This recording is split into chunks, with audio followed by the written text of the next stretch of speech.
Greetings. Okay, this is a video series on how to create an EFI based bootloader for your operating system. And I've put the tuts here on my GitHub. The GitHub will be in the description. And basically this is what you're going to want to download. You can read all of this. This is what I've already done so far here with a couple of pictures. And let's just start from the beginning here. So you're going to want to start with that. And what we're going to do is we have to create and set up things like OS mount. And I've put the links here. You just right click, go here. You're going to want to grab this program. By the way, this whole video series is based on using Windows 10 to build your operating system, or in this case, to build the EFI to load your operating system. Okay, so kind of need that. You also will need to get a copy of the EFI specs. Now, I did include it in my GitHub here, so you may not need to actually download it separate, but I do have to at least show this to you as to where it came from, which is right here. Okay, so we've got that. I've already downloaded this. You go ahead and install that with its defaults. You're also going to want to get a copy of GCC. And this is the version I use, and it's 9.2.0. There are newer versions of GCC out there, but it's not necessary. This version works just fine. It's also native to Windows, 64-bit, so it works just fine. And yeah, that's pretty much everything in a nutshell. So let's see here. I'm just going to go ahead and minimize that and share how to set this up. Now, before we get further, let me show how to use this. Mount. Do this, and you're going to show it and point it to your desktop, which is going to point to that folder here. You're going to go to Drive, and that's where it's going to be at. Say Open, say Next, mount the entire thing, Next, Read Only, Direct, and HDD, Physical Disk Emulation. Make sure all these settings are correct. Click Mount, and wait for it to show up. Now, this is how the drive.hdd file already is set up on my GitHub. So you'll be able to actually see this actually working, and you're going to need to know all about all that. So that is how that physically works for mounting it. Dismount, say exit. We're not going to come back to that. So let's say in VirtualBox, and let's delete this, remove. There we go. So the first thing you're going to want to do is you're going to want to create a folder. So new folder, call it VB for VirtualBox. All right. That's kind of important. So we're just going to minimize that. We're going to say new. You're going to want to choose other, and you're going to want to choose other unknown 64-bit. Then you're going to want to point from the other desktop in here, and you're going to want to point to that folder. Select folder, and now we could just say EFI tuts. Say next. We're going to raise that to use 256 meg of RAM. So next. We do not want to add a hard drive here, so say create, continue, and then we go to System.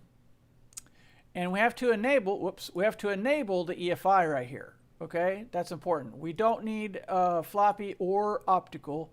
We only need a hard drive because that's what we're loading, okay? Let's see what else.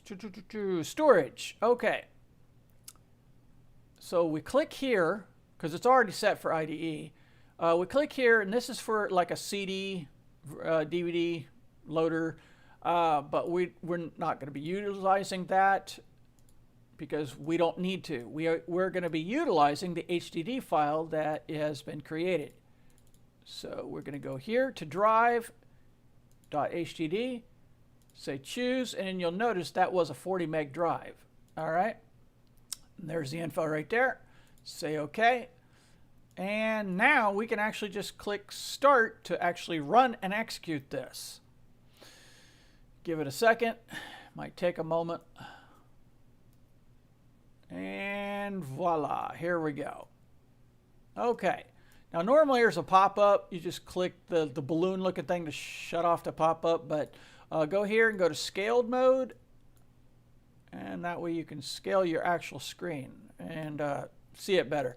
Okay, so if I hit the space bar, and voila, we get this. And this is actually based off of an actual timer that is built into the EFI. So that's why I added this as a kind of show you that it does actually work.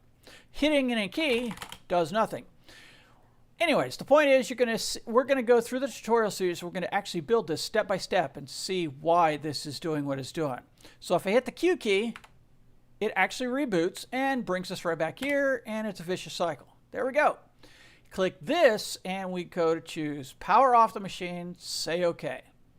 And we are all set to go there. Now, in here, you can also run, if you install the 2020 version, the latest of the 2020 version of the QEMU for Windows 10, then this will actually work. If you try to run the newer 2021 version, there's no promises that'll work. In fact, it may actually crash. And I've spoken to several people about it, but nobody seems to know why. So anyhow, you just double click the bat file. The first time that you run it, you're going to get this. Don't worry, it's safe. Just do this, and it actually executes.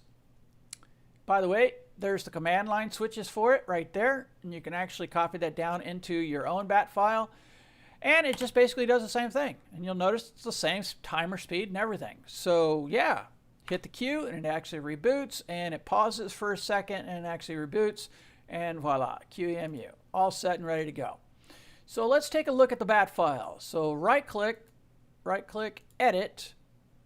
You can go, now I've already told it to accept it, but you may have to click accept like we did the other bat file. Anyhow, these are the settings you're going to want to know about. So yeah, there's that. In fact, do I even have this? Oh, I do.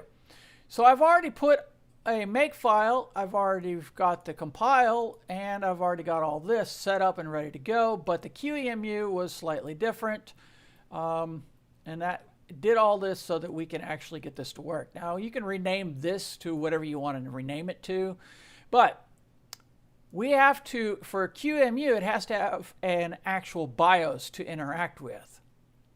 I've already supplied that right here. Okay, so yeah, everything's good to go.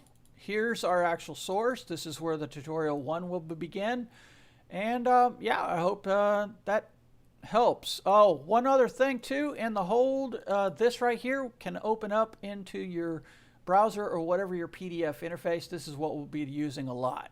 So if you have any questions or anything, just contact me here, and yeah, I guess I will see you on the next tutorial. Ciao.